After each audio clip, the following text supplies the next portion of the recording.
1460 WVOX.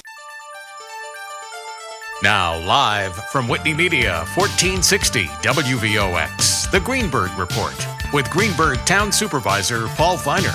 You can join in the conversation at 914-636-0110. Now on 1460 WVOX, here's Greenburgh Town Supervisor Paul Feiner. Good morning, I'm Paul Feiner. I'm the Greenburgh Town Supervisor. And the good news is we're not going to talk about politics or government today. We're going to talk about life. And my guest is Vincent Bell, who resides in Ardsley. And he wrote a book, a memoir in verse, called Gut Renovations. And Gut Renovations is a testament to the strength of someone who, against all odds, not only survived his painful past, but prevailed. And thank you very much for joining us. You're welcome. It's a pleasure. Could you maybe tell us just a little bit about yourself? Sure. Can never remember how old I am.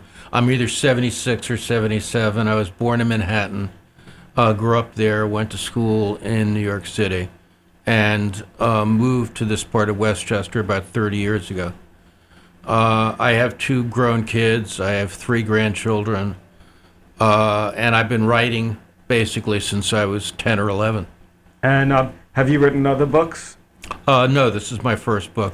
And in one of the reviews, they mentioned that you struggled against all odds. So could you tell us a little bit about some of those struggles? Sure. When I was a child, I was sexually molested by Catholic priests. Wow. In our local church. And it was further complicated by the fact that my brother was a priest. My family was very, very religious. So I didn't really have anyone to turn to. I wasn't able to face that or deal with it until really my kids were in high school. That's really, really horrible. Right now, do you still practice the religion and go to church, or? No, I do not. I'm actually one of the plaintiffs in a lawsuit against the New York City Archdiocese. And what's your feeling on how they're reacting now? Well, they've countersued, and I've been a plaintiff for, I guess, about 4 years now, and nothing's happened. So the fact that it's about money, and they're trying not to have to pay out huge sums of money to all the people that have sued them. That's really horrible. Now you're using poetry to highlight some of your feelings. Yeah, I started writing poetry, I guess, when I was in 10th grade. And, like most kids that age, I ended up being literary editor of the yearbook. And, I thought it was something that I would grow out of, essentially. But as I've gotten older, I've grown more into it. I've had a lot of individual poems published. And Gut Renovations is my first book. And I'm now working on a second book, which is a less depressing topic.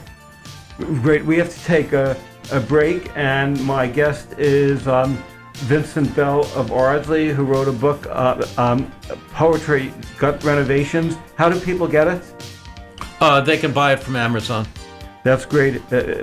You could get it on Amazon, and the book is called Gut Renovations, and we'll be right back in a few minutes. Thank you.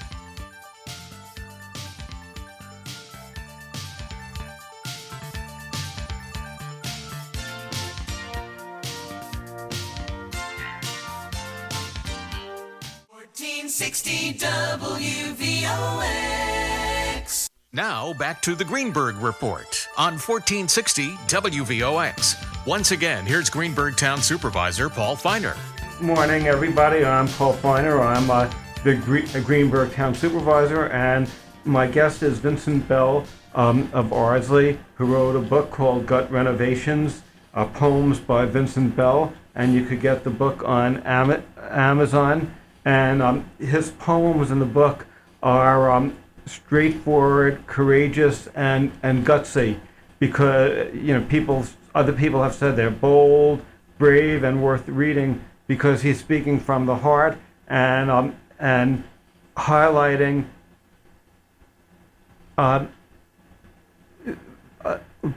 difficulties that life's journey, has. So maybe you could read a poem. Sure, be happy to. This poem is called Vaya con Dios. When I was a young child, I rode around my parents' apartment on a pony stick, wishing my mother Vaya con Dios until she would ignore me by hiding in the Herald Tribune puzzle pages. When I stopped, she would come out of the paper and resume her normal activities until I resurfaced in the living room under the baby Grand, which was also the conning tower of my submarine. I fired a torpedo, sinking a military ship sailing across our living room. It burst into flames and scores of screaming people jumped into the freezing Atlantic with no hope of salvation. And what made you decide to write that poem? I think at that point in my life, I was still, a relatively young child. And it was a way of being able to express in one sense, the anxiety of growing up in the environment I grew up in. But in another sense, the real anger associated with feeling as if I was trapped in a difficult family. I was raised as an Irish Catholic, and I was the ultimate caboose baby.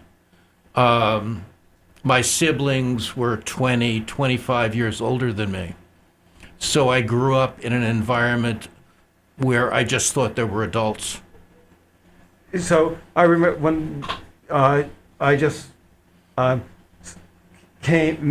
you a short time ago, you said, "Oh, you have a great life, you have grandkids, but your early years were very, very difficult." Yes, that's correct. And now you have grandkids, you have a great family. It's sort of like the opposite. So is there a lesson that people should not give up? And if people feel that everything's going wrong, there's still hope that life could be great?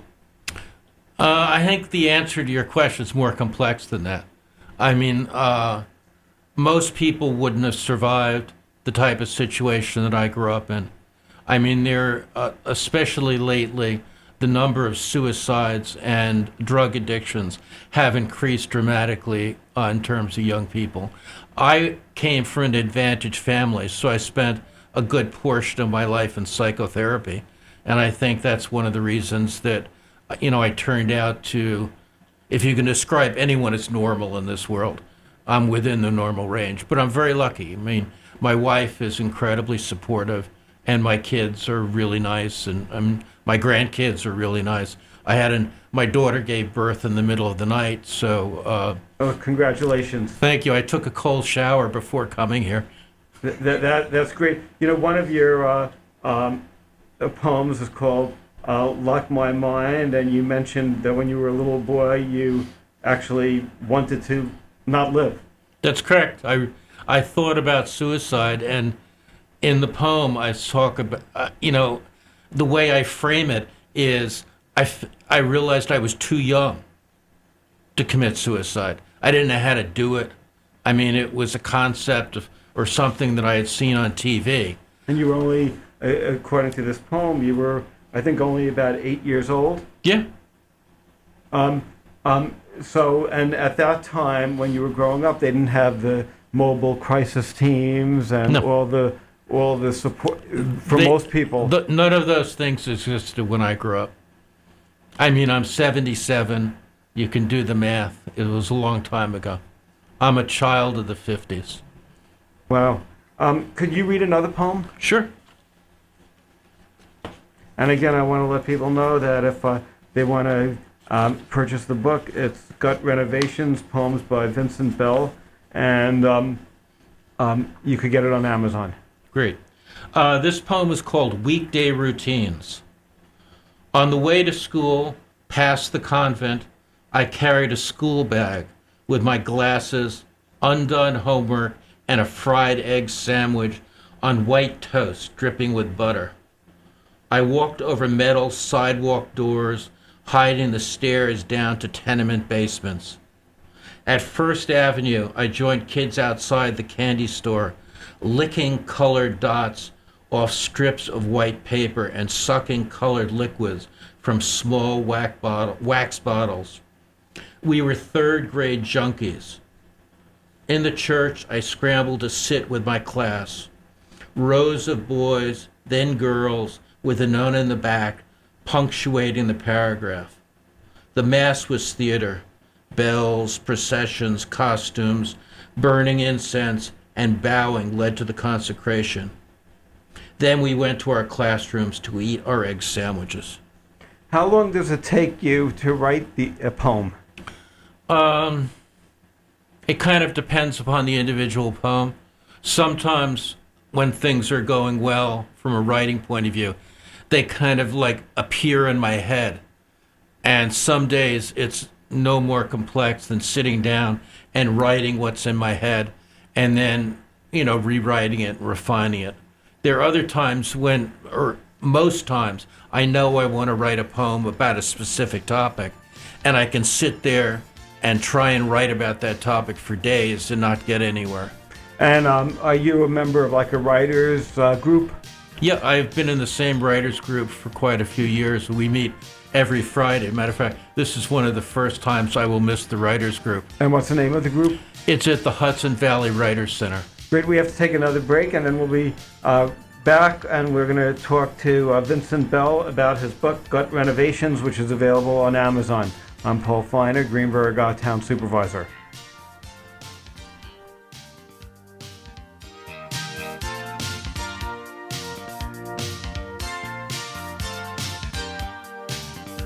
Now back to the Greenburgh Report on 1460 WVOX. Once again, here's Greenburgh Town Supervisor Paul Feiner. Good morning, Westchester. I'm Paul Feiner. I'm Greenburgh Town Supervisor, and I'm interviewing a constituent of mine, Vincent Bell, who resides in the Ardsley section of Greenburgh, and he wrote a book, Gut Renovations. And Gut Renovations is an interesting book of poetry because Vincent talks about his life's struggles, and he helps people understand what he went through during his life.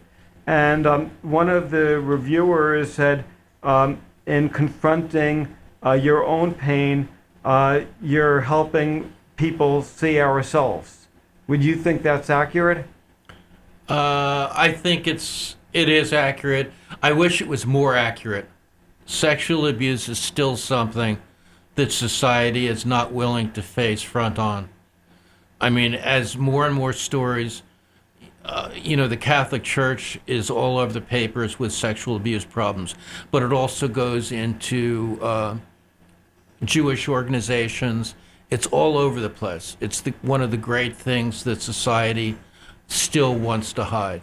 Are you surprised that the church hasn't been, more supportive of, people like yourself? No. It's been going on for generations, and they haven't done anything about it. They just move them around, the abusing priests. They hide them. They try and keep them from having to deal with the consequences of what they did. I just was sort of thinking, you mentioned that you're a proud father, and I'm wondering if your children, when they got married, if they got married in a religious ceremony or a civil ceremony. Both my kids had really expensive and really nice civil weddings. And that's also because I guess they read your poetry. I suspect that. I hope so. Do you believe, in God, or do you just have no confidence in, the religious institutions? It depends on what's going on in my life. If I'm having a terrible day and I think something like I've just been told I'm going to drop dead tomorrow, I probably believe in God. but on a normal day, not so much. Right. Could you read like another poem? Sure, I'd be happy to. It's really very interesting, and you're definitely a very good writer. And Thank you. thanks. This poem is called An Old Man's Hands. My body has a skim coat, newer than a young man's skin. Unlike snake casings, it appeared slowly, not noticed until almost done. Sometimes it feels like a onesie, but it's just me. My hands are starting to look like my father's pair, bulging veins and smaller tributaries, lots of purple, bruising easily. Old men with Coumadin tattoos disturb me, but now I'm comfortable with my own stigmata. My skin was smooth and tight. Now it's dry and loose, with mounds and tendrils. My nose ripens and my gizzard sags, keeping time with my old man's hands. Well, when Chris DiLorenzo wrote about you in The Enterprise, she said that your poetry tends to be controversial and tends to bother people.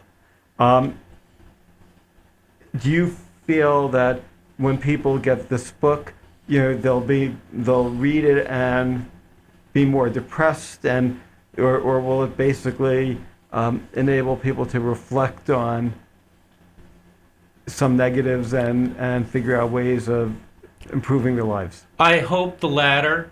Some of my poetry is very rough, and I tailor my reading list depending upon the type of audience. I've done a lot of readings at summer fairs and things like that, and there's a lot of poems I've written that I don't read in that environment.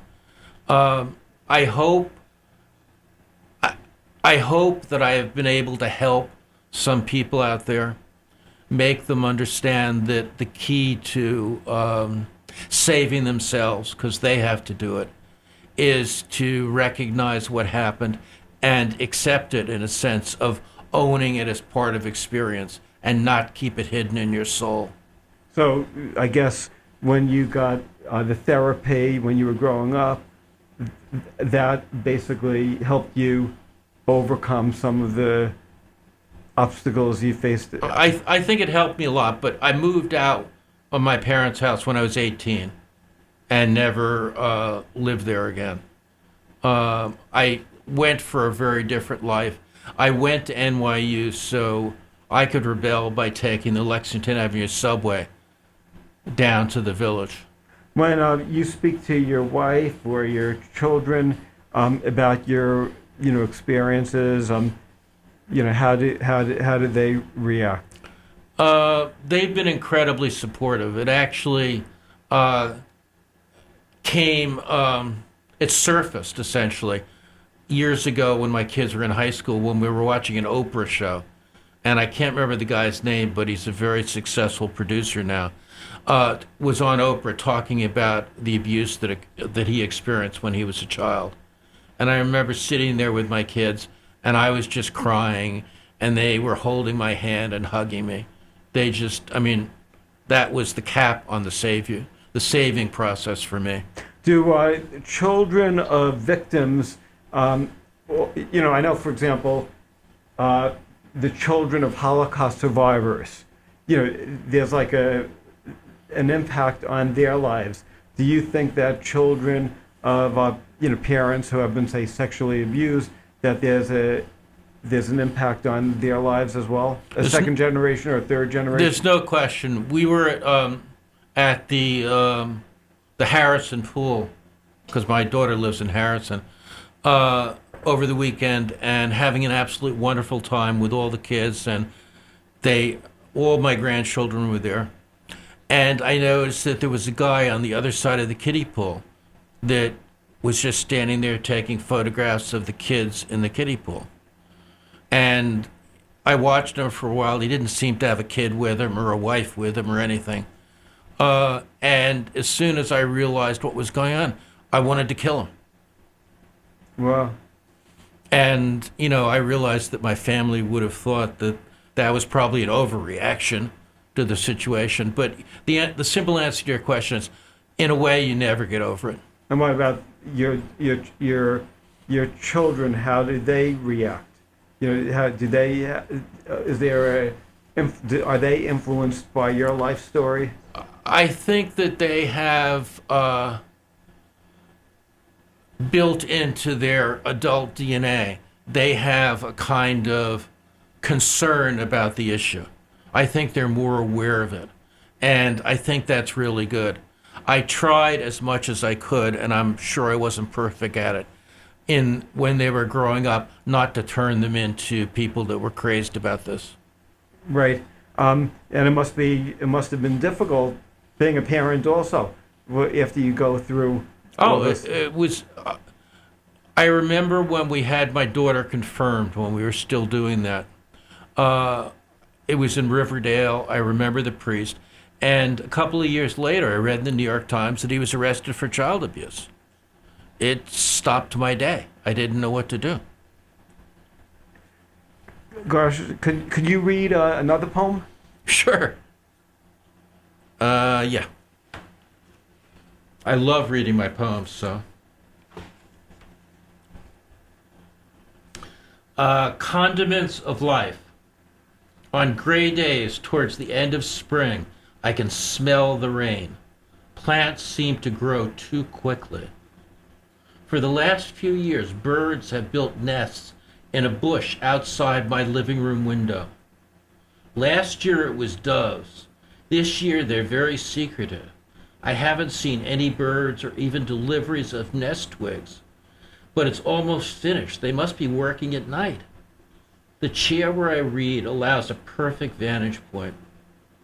Last year I watched her sitting on her eggs and receiving deliveries of insects and other tasty delights. She sat in her nest facing me as if she was watching everything I did. Each day I would go over to the window, my face almost touching the glass, and just look at her. She never acknowledged my interest. She just looked at me as if I were inanimate. Great. We have to take another break, and after the break, I'd like to get your advice for people who want to go into poetry, who want to learn poetry, and what advice you would give to them so they could be better prepared. They should be rich, because there's no money in poetry. Oh, okay. So we'll be back. We're talking with Vincent Bell, who wrote a book, Gut Renovations, and it's a book that talks about surviving one's own pain, and it will make you open your eyes and ears and your heart. I'm Paul Feiner, Greenburgh Town Supervisor. 1460 WVOX. Now back to the Greenburgh Report on 1460 WVOX. Once again, here's Greenburgh Town Supervisor Paul Feiner. I'm Paul Feiner. I'm the Greenburgh Town Supervisor, and we're talking with Vincent Bell, who is the author of a book called Gut Renovations. And this is a book about a difficult subject. It's not a book that you want to give to somebody, say, on their birthday, right? That's correct. Or during a holiday. It's not a good Christmas or Hanukkah gift. That's right. But it's a book that highlights problems that people have. And a lot of people have, some problems. And is this book something that the mainstream has accepted, or? Between the pandemic and the topic, it's not ever going to be on a bestseller list. But I do think I have steady sales at Amazon, and I get comments and feedback from people, especially when I do readings. How do you? So you do a lot of readings, and how else do you publicize the book? Well, today is a great opportunity for me. I reach out and look for any time that I can make contact with people that have audiences, where I can go and talk to the audience, whether it's on radio or in a live face-to-face situation. In terms of advice to people who love poetry. You mentioned that you're a member of a writers group. Could you tell us a little bit more about that writers group? And when Yeah, the writers group that I'm a member of is associated with the Hudson Valley Writers Center, and it's absolutely fabulous. I've had the same teacher who's become my mentor for over 4 years, and she was very instrumental in getting me to believe that I could write the book. Right. Do they? Is it important for somebody who's writing poetry to write more about their own experiences? Like if you wrote about your childhood and you sort of were more upbeat and positive rather than highlighting the obstacles you faced, would you be able to accomplish that, or do you have to just really be honest with the public? When I was first starting writing as a kid, I wanted to be a novelist, a fiction writer. And I tried for several years to write fiction and learned two things. One of which is there really isn't any fiction. If you write a novel, the experience in the novel are things that you either experienced or filtered through your head. I mean, there's no pure nonfiction. Right. People write about their own experiences. That's what human beings do. And poetry is the most intense version of that, in my opinion. Poetry is short. It's on a superficial level, it's easy to understand. On a deeper level, it can be very complex.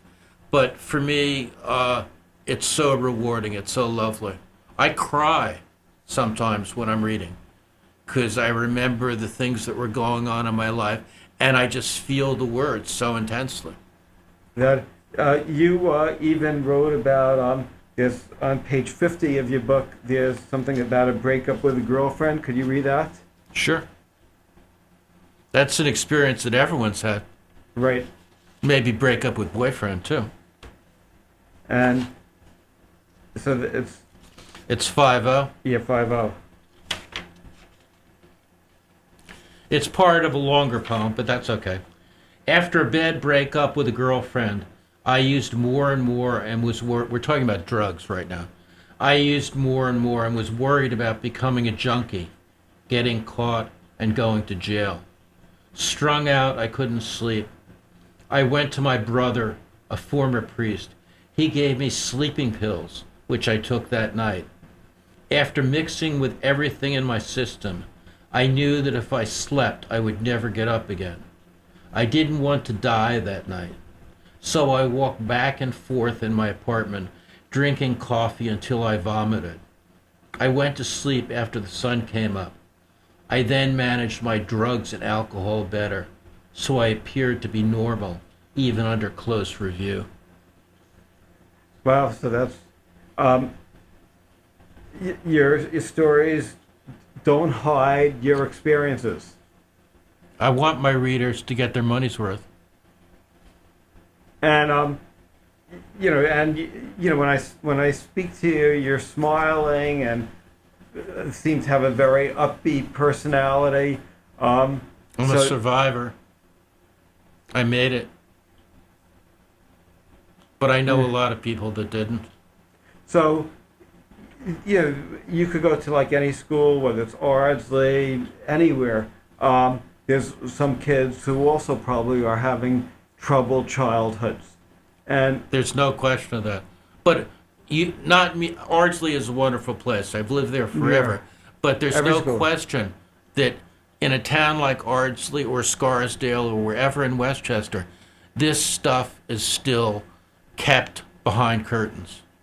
So what advice would you give to parents, or to the kids? What is there something the schools should be doing differently than what they are doing? I think parents need to continue to be nosy and know what their kids are doing. They shouldn't be controlling their kids. But wouldn't you want to know if your kid was being abused? Definitely. I mean, to parents not to ask those kinds of questions, I think is ridiculous. And should schools be doing more? I think they certainly should have resources in the school that kids can turn to. I'm not advocating that schools, or parents for that matter, become overly involved in trying to control their kids' lives. But in today's world, a lot of parents really don't have any idea what their kids are doing. And it seems to me from our discussions that your life changed for the better when you moved out of your house. There was no question of that, but, I had a really screwed up family. I mean, a lot of the problems I had to do with my family. And the only thing, my 3 older siblings, they all left too. No one stayed home. Right. So we only have maybe another minute or so. And would you be able to read one final poem? Sure. Let me find a short one.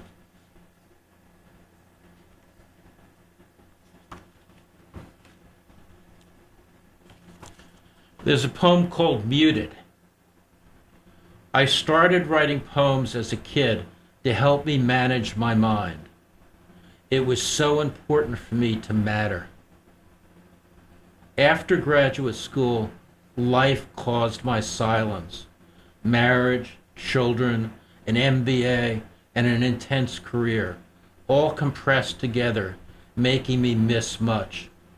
When I started writing again, I saw that my life was thinned. Our kids were grown. I slowly understood that I had missed a lot. Our house was quieter, but it wasn't empty. Thank you. So thank you very much for joining us on the program today. You're welcome. I had a great time. And again, the book is Gut Renovations, Poems by Vincent Bell, and one could get the book on Amazon. Mm-hmm. And Vincent mentioned that he noticed that I'm a little bald or a lot bald, so there may be a poem about vegetarians becoming bald. Absolutely. Coming up in a couple of months. That's good. So I'm Paul Feiner, Greenburgh Town Supervisor, and I'll speak to everybody next week. Thank you.